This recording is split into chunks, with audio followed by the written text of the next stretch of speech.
In news overseas, former President Jimmy Carter, who lost his bid for re-election in 1980, currently holds the record for the longest post-White House career of any former U.S. president. As Kane Faribault reports, despite partisan rancor that defined much of the 2016 presidential elections, the former president is taking a conciliatory approach to the new Trump administration, seeking a positive relationship with the new occupants of the White House.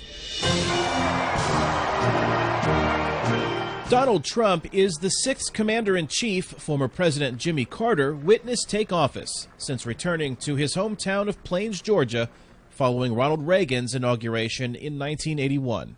President Carter, President Clinton. With Trump now in the White House amid historically low approval ratings, Carter recently told an audience during one of his weekly Sunday school lessons at Maranatha Baptist Church in Plains that the New York businessman wasn't his preferred candidate in the general election. We have 22 voters in our family. None of our family voted for him. While a number of former and current Democratic lawmakers skipped Trump's inauguration, Carter was not among them. I was the only former president for a long time that said he was going, but I felt like we needed to get to know the new president. I think we need to give him support. In an exclusive interview with Voice of America at the Carter Center in Atlanta, Carter explained his approach. We want to be helpful to them when they get in office, so we hope that this relationship of supporting President Trump and his new administration will be both beneficial to them and also to help when they think it's appropriate us to reach our goals in those particular areas of the world.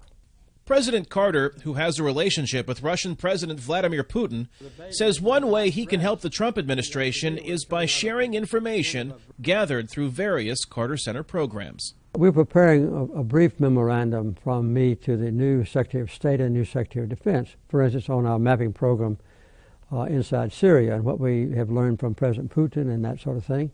As president, Carter mediated the Camp David talks in 1978, resulting in the first permanent peace agreement between Israel and Egypt. The former president says he hopes Trump will focus on peace between Israel and the Palestinians. We've had a full-time office in Jerusalem and in Ramallah in the West Bank, and also in Gaza now for 35 years. And we have a lot of inside information of what's going on inside the boundary of what we call the Holy Land. And I want to share that information with them. I, Jimmy Carter, do solemnly swear that When Carter was elected in 1976, the country was still reeling from the Watergate scandal.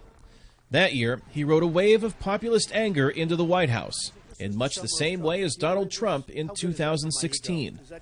While Carter might not have voted for Trump, he is one of the few men alive today who understand the demands of the office of the presidency.